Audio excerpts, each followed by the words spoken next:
So this actually should be a quick book or quick booking as we take another look into the world of WWE in 2004 because we have because we have um we got a plan tonight. We got a plan tonight, and we're gonna try and follow through with this plan tonight. And and part of the plan is to construct this show a little bit differently than a lot of the shows are constructed because we want to accentuate certain aspects of the show with a bit of focus.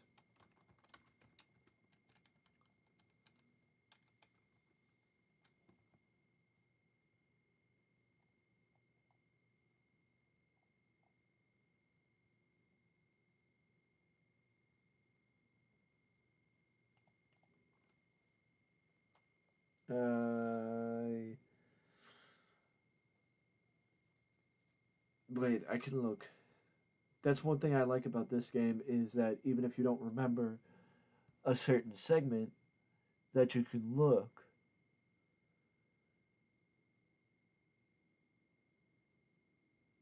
Wait, I never.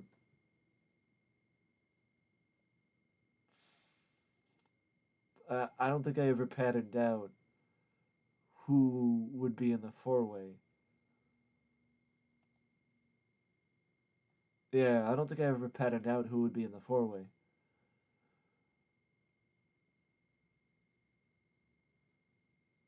Well, that's a little concerning.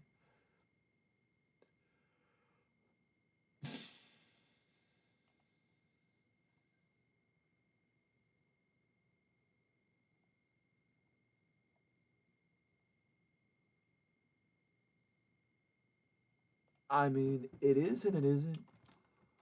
It is because it's, concerning that I didn't plan it out a little better, but it isn't at the same time because all I have to do is pick four people that Triple H has never fought for the WWE Championship, which is the extent of determining who will challenge him for the title at Backlash.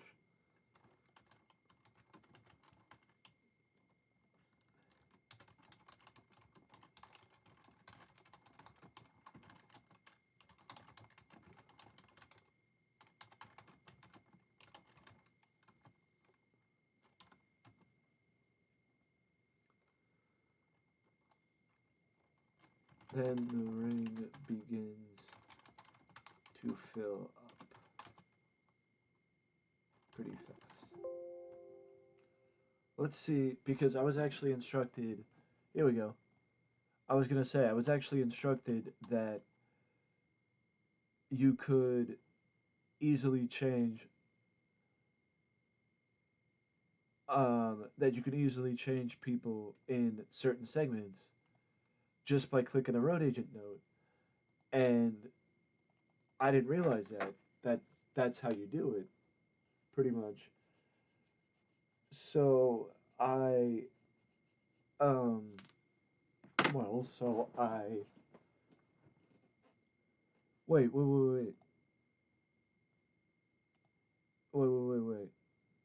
It was on Heat. Rene Dupree. Rene Dupree was gonna be the other person, so it was gonna be two baby faces and two heels. Yeah, Rene Dupree was gonna be the other one. That's who it was. So it was gonna be Chuck Palumbo and Rene Dupree against with Maven and Jeff Hardy as the others. I remember now. I remember now.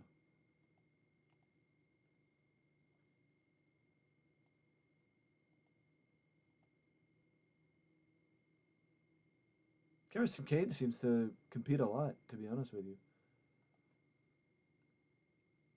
Garrison Cade seems to compete a healthy amount, to be fair.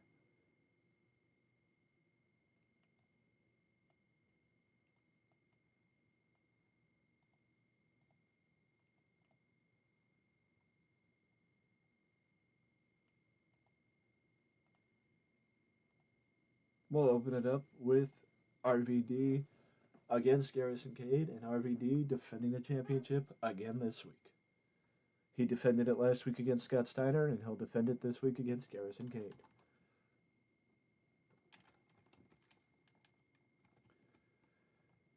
And now we shift to the Evolution side of things.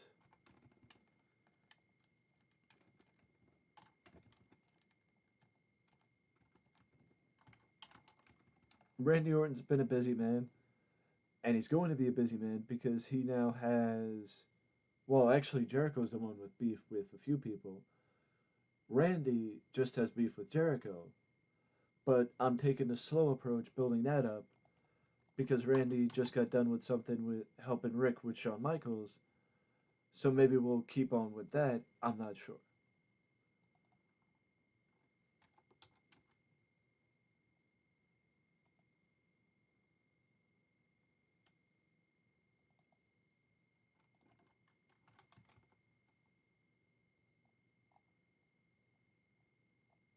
Mm, what is the way to do this?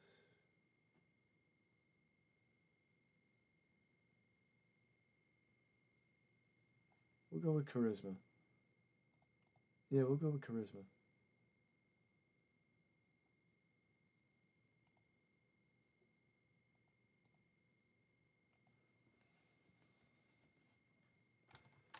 Evolution. Well, let's focus on Orton in this segment.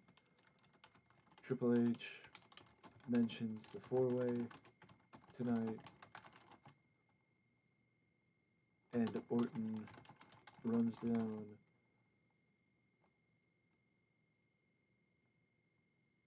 Jericho. No.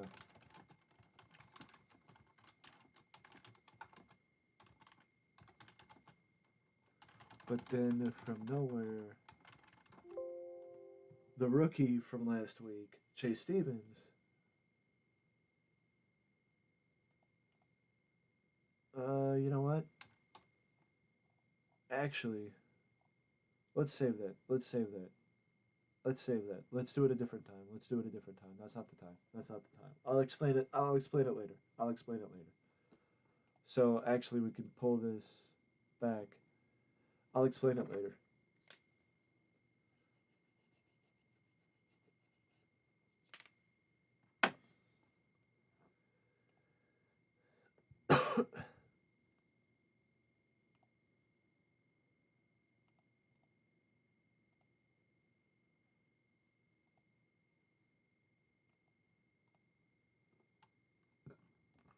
Excuse me. Excuse me.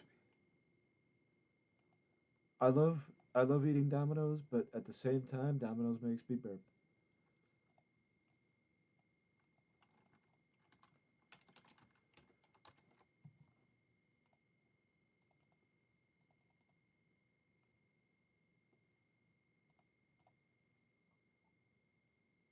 Okay.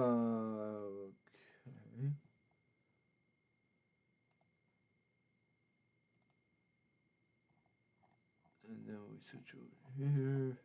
We had a lot of default segments. Got a lot of default segments.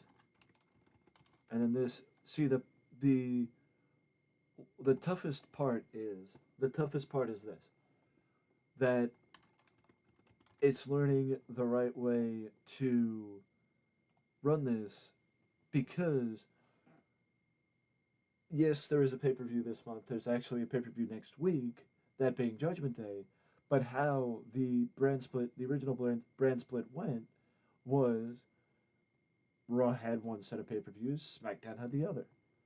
So that means that if you wanted to have the champion, typically what it meant was if the champion was going to defend the title, the champion was going to defend the title on pay per view. I mean, on regular programming, rather than just on pay per view, because there weren't enough pay per views throughout the year for both sets of talent to have it where they only defended it at the pay per views. You know what I mean?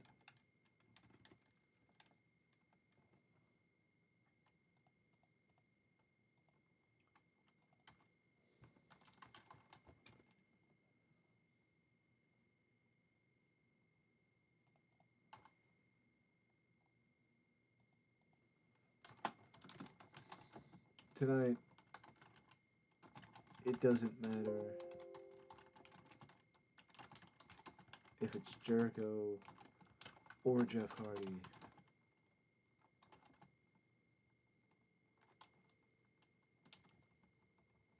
It doesn't matter who the other opponents are.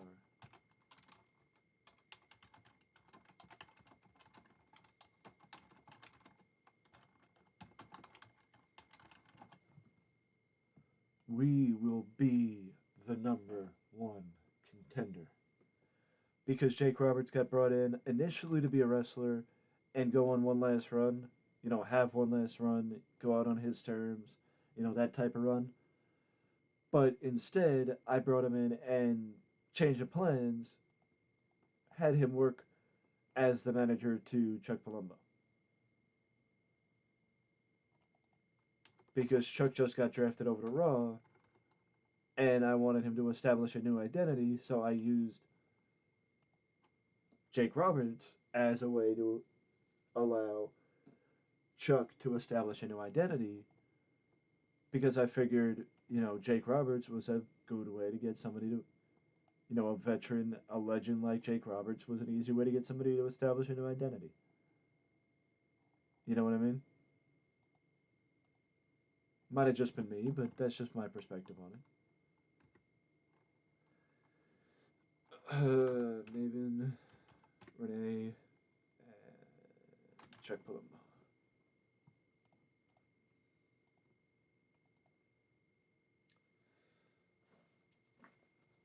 I mean, offhand, if you're thinking about it from layman's terms, I would put Maven or Jeff Hardy as the guests to get the victory, because Rene Dupree and Chuck Palumbo are heels. So does it really make much sense? Does it really make much sense to have a heel champion, the likes of Triple H, going against a heel challenger? I would say, in my opinion, no. No, it doesn't. To be honest with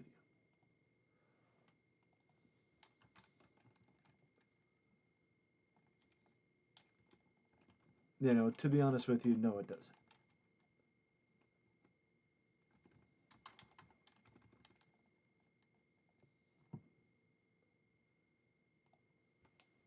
And now this just entertains me, and I'll explain it. I'll explain it either right after I book this, or when we're going through it.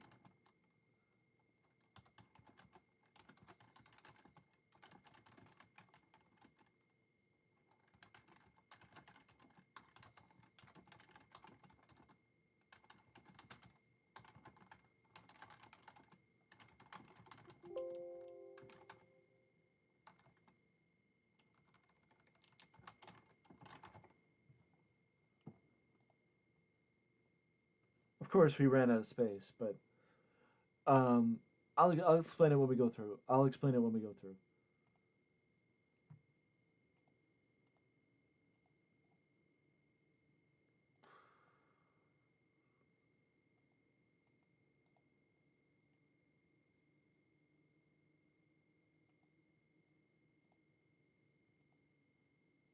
No, that's not what I wanted. This is what I wanted.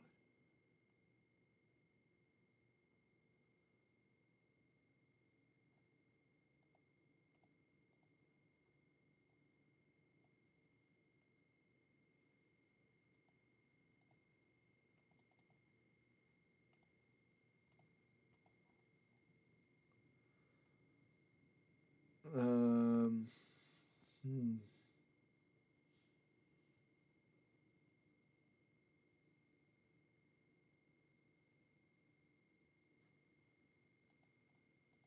I think maybe just a clean win for Kane. I think just a clean win for Kane would suffice.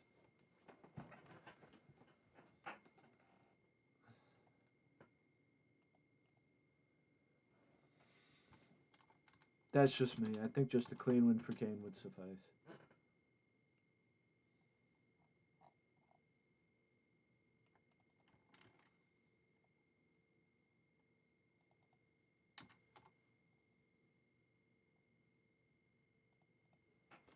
Piper again appeals to The Rock not to join him for Piper's Pit, just to tell his side. See, last week Vince McMahon basically on Piper's Pit said that he doesn't believe that The Rock is grateful to Vince McMahon, and he, being Vince, thinks that The Rock should give Vince a thank you for everything that The Rock has, and the reason that The Rock is able to make the transition to Hollywood is not because of The Rock, it is because of Vincent Kennedy McMahon.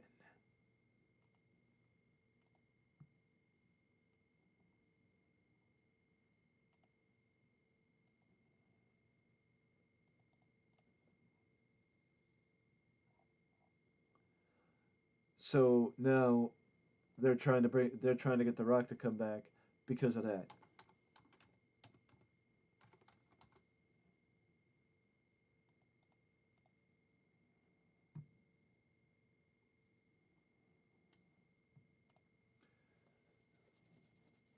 Over the last couple of weeks, including at Backlash, or over the last few times since the start, I've had Medusa in as a guest. At Backlash, she was a guest referee in the match against in the women's tag team match, which included Trish Stratus and Lita against Jazz and Nydia. You know, Medusa did a solid enough job, and you know it went well.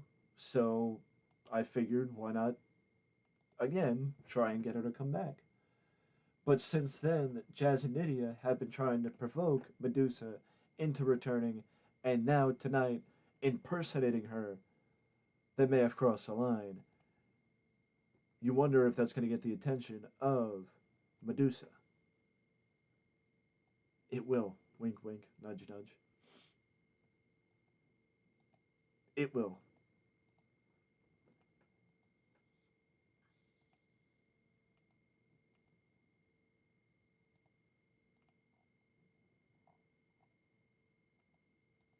I wonder how I know that. It's almost like I already signed her. I mean, what? She's not actively on the roster right now, but she will be. She's on the way. She's on the way.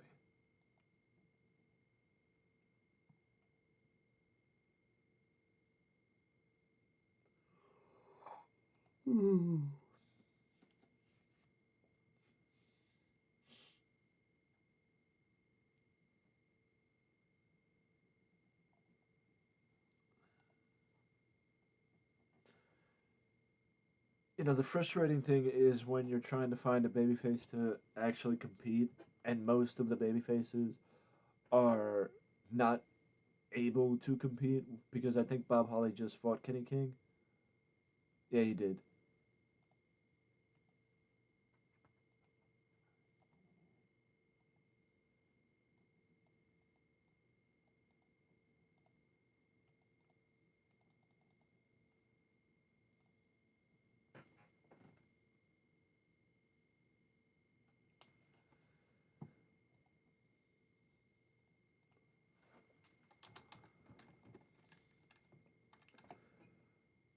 And now this shifts. Just want to see the best way I can book this segment.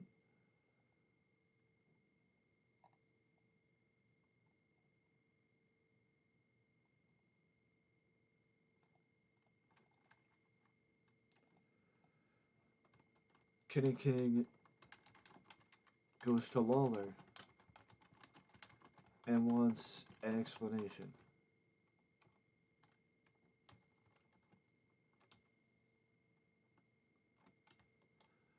King, I heard what you said during the panel. Do I get nothing from you? I've heard you the last few weeks. See, Lawler has been running down Kenny King, saying that Kenny King could be so much more if he just focused a little bit more, if he stopped trying to show off as much, if he just focused on being the where he is, where he's at, instead of how he can impress somebody or how he could put him, get himself the attention, maybe winning matches and getting Vince, Stephanie or Shane or Vince to open up the pocketbook and give him a little bit more, push a little bit more money his way. It's like you don't get more chips at a casino by theatrics. You get more chips at a casino by winning.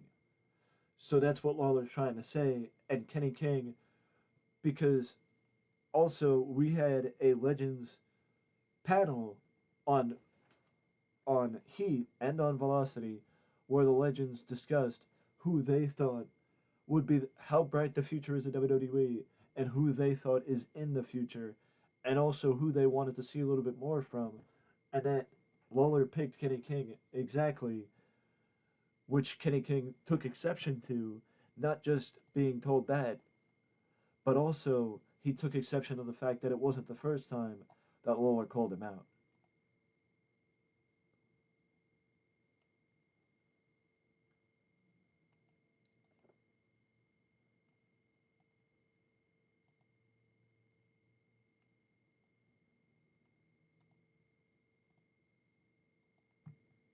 Never had this match before. Now, the one thing I don't understand, I mean, I understand that this game gives you like objectives almost of, you got to pick this, you got to pick this, you got to do that, blah, blah, blah, blah, blah, right? Like, but, specific analysis, specific objectives, I guess is the best way to put it, for, for certain shows. I don't understand why the narrative around WWE at this point is that one match would be built around one thing, one match would be built around another thing, and then you got the other match. I mean, I guess the one part of it I don't understand is why one match has to be built around hardcore. Because if anything, WWE was shying away from that type of programming by 2004. But that's just my opinion.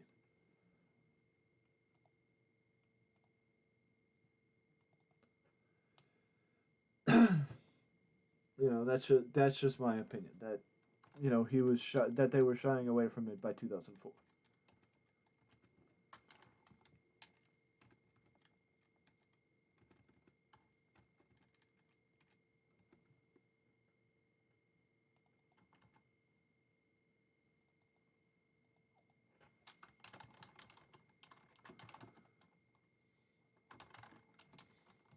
Offers congrats to Hardy, but the well wishes are interrupted when Randy Orton shows up. I'm trying to now pull, now that I know how to turn Chris Jericho, now that I know how to turn Chris Jericho, I'm trying to pull his stuff with Randy Orton forward to focus a little bit more on that because we got about a month before Bad Blood, and there's no reason why they shouldn't have something going on at Bad Blood, whether it's a match, whether it's a segment, whatever it might be. There is no reason why Randy and Jericho can't have something happen at Bad Blood.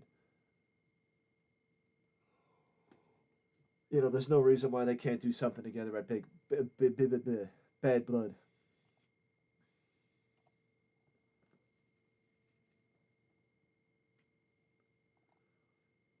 You know, absolutely no reason.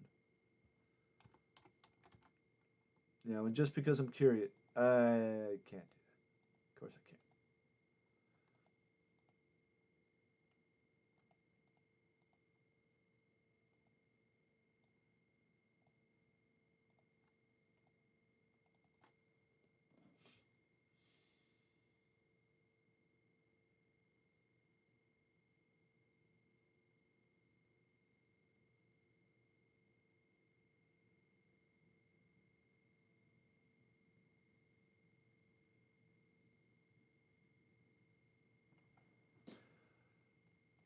I mean, the one thing I would say is, and I'm only going to do this because it makes sense because they're in a trio, that somebody interferes because, La Resistance is together. That I didn't realize how realistic this game was.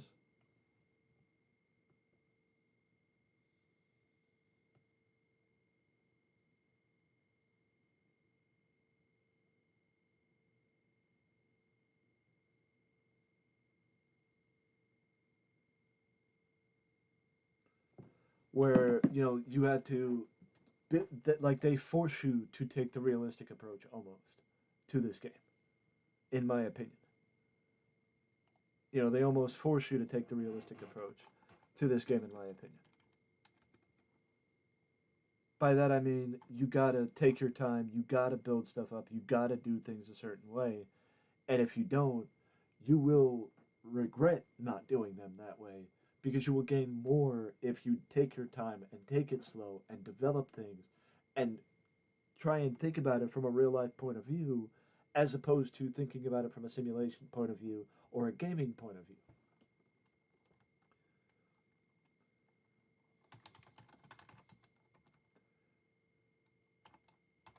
Clearly,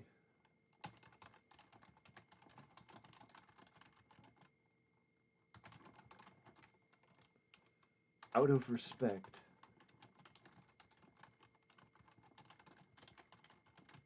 one more match. Out of respect, I will offer the Nature Boy. Shawn Michaels offers the Nature Boy one more match, one more night, one more opportunity. And speaking of respect, Eric Bischoff respects the American Dream,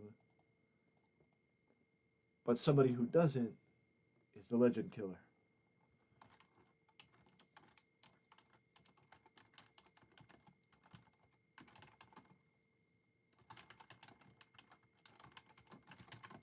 Back to Raw officially, but they are interrupted by Randy Orton, who is ready to ruin the party.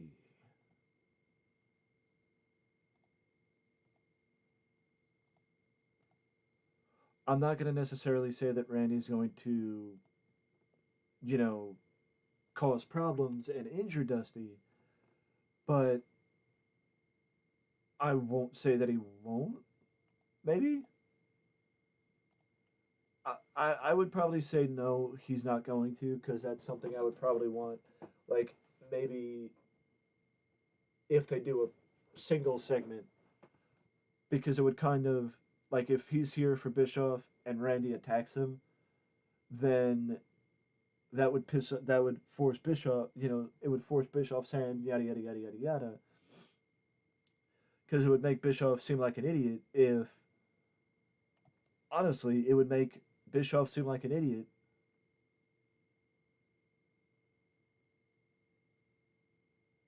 if um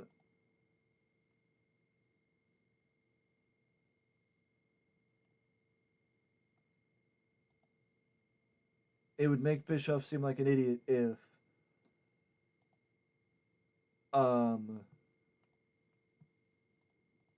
he didn't discipline Randy.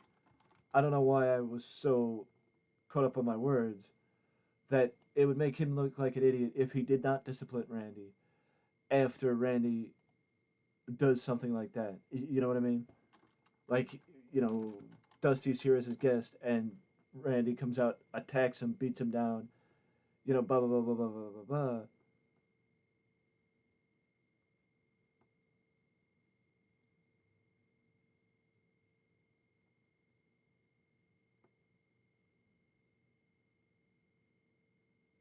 So technically, what you're saying is this could be both a babyface and a heel gimmick.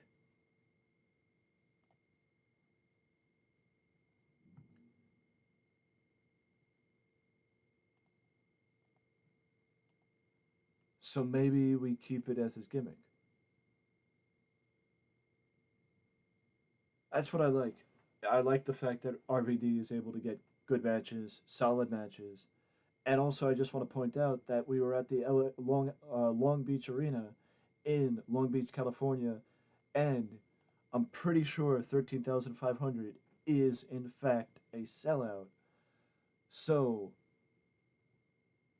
to show the streamer that I am, that's Pog. Venus and Storm get some momentum as they progress to a tag team title match against the Dudley Boys, which leads to this confrontation. Jake Roberts puts over his guy, and Jeff Hardy shows why he was the one that gets, or he will be the one that gets the WWE title shot against Triple H at Bad Blood, winning the Fatal 4-Way filled with people who have never, of course you would be, filled with people who have never gotten the opportunity to fight Triple H for the world title. Speaking of people who have never gotten the opportunity to fight Triple H for the world title. See, the main idea was this. The main idea was this.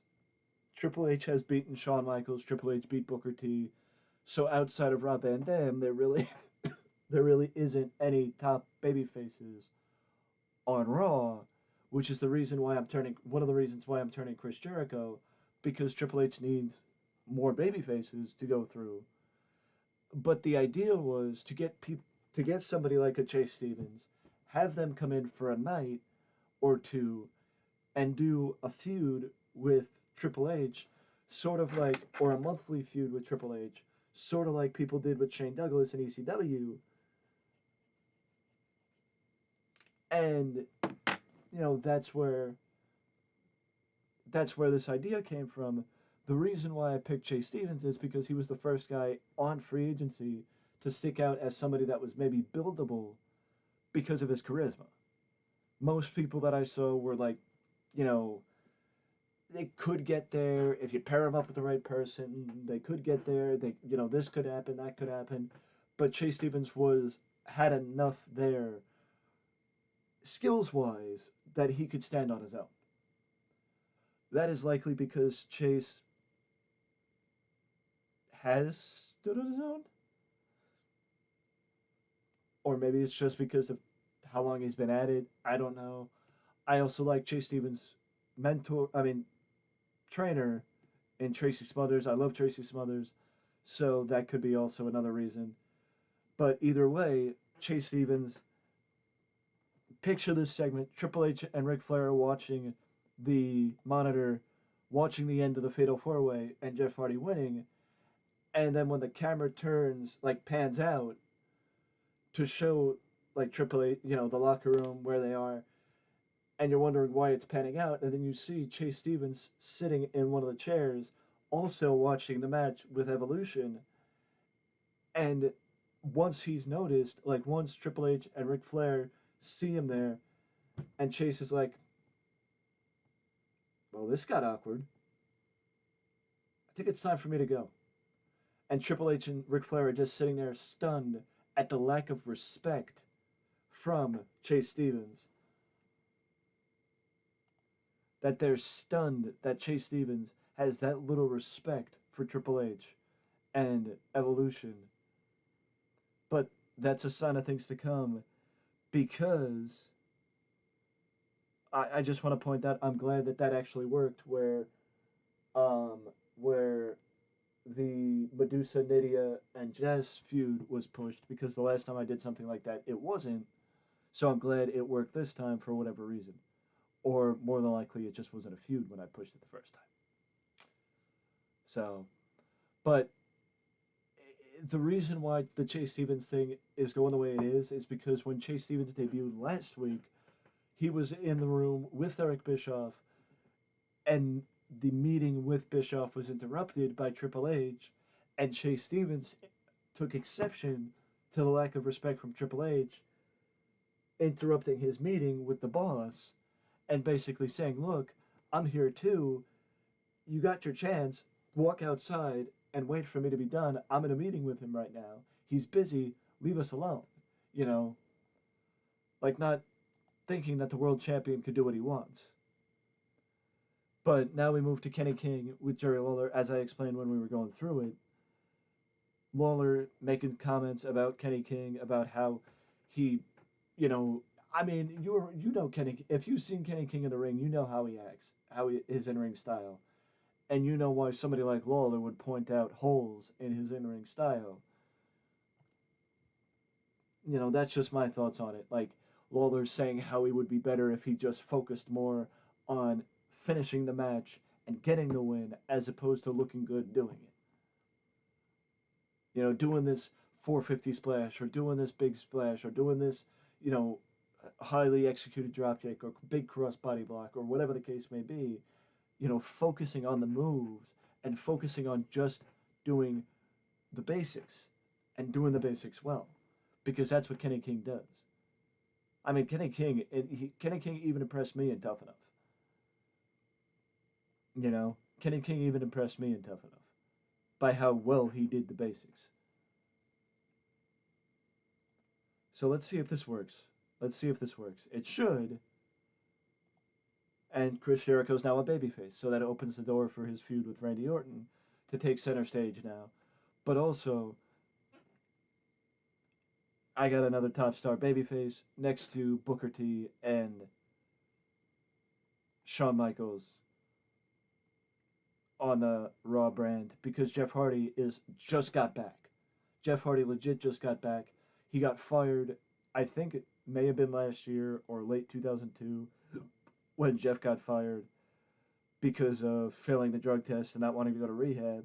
But I know Jeff got brought back either end of 2004, early 2005. So I just brought it back a little bit quicker into the fold because I needed him. Because I needed him. I needed Jeff Hardy, and this is why, because now Jeff is in a position where he's going to be fighting Triple H for the WWE Championship. You guys saw this when I was finishing the booking. Shawn Michaels challenges Ric Flair because Ric Flair wants one more match, so Shawn is willing to give him that one more match at Bad Blood. But it's one more match, not multiple. Flair's got to accept it for us to know that we got one more match between Shawn Michaels and Ric Flair coming because Shawn Michaels versus Ric Flair.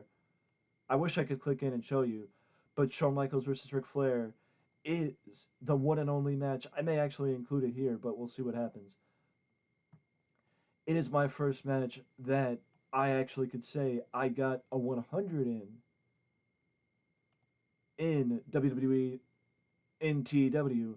I honestly don't remember the last time I got a 100 in TEW, so the fact of the matter is, I'm glad that I got a 100 in TEW with Flair and the nature with Flair and Shawn Michaels because at least I got one, and it makes me want to keep this series going between Flair and Shawn because I just got one. But either way, the main event segment with Dusty, Bischoff, and Orton shows why I can't let it just be one segment. And it should be multiple segments going on, and a continuation because look at how good that segment did. And you tell me that it should just be one segment and then we move on. It's like, no, no, no, no, no, no, no, no, no. If anything, this is planting the seeds of future things to transpire between the American Dream, Dusty Rhodes, and Randy Orton.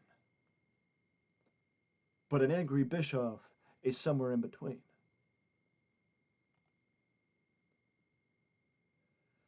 I don't know what changed with this, but I think it was like a week or two into this, and it just clicked as far as, oh, that's how you're supposed to do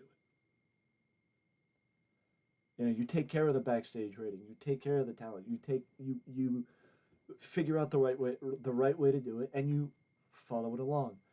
It's something that I struggled with in 1987. It's something that I struggled with in 1970 to a point. It's something that I struggled with in 1970. 1970 is still a data. still a database I have. 1987 is still a database I have. 1998 was gotten rid of and moved aside. Even though I did enjoy NWA Georgia, there really wasn't any like proper direction that I could see for that. As far as 1987, I will be revisiting 1987, but with a different approach because I may have figured out the right formula to make 1987 work for me. So, with that being said, you guys, and it will be a series that starts on video for your guys' faces because it has been a long time. It has been an incredibly long time since I did an episodic TEW series on this channel, and that's something that's about to change because I will be doing YouTube, an episodic series here on this channel with TEW. And if you enjoy that type of content, let me know down in the comment section below what database you use in TEW, if any, and your thoughts on the 2004 database. But if you don't want to leave a comment and you want to express your opinion another way, that's why they have likes, that's why they have these subscription backs for you to do exactly that, because any and all interactions with the video are very much appreciated and will help us combat the algorithm and get on the positive side of the algorithm, or even get noticed by the algorithm to maybe where we can have a match with the algorithm. Let us get that match going, because it is a match we will win if we fight the algorithm. I guarantee you we will win. And that's because of you guys that we can fight and beat the algorithm and get on the side of the algorithm that gets more eyes on our stuff. But with that being said, do not forget to ding dang that notification bell to always know when a new video is up on the channel. And I will see you again real soon.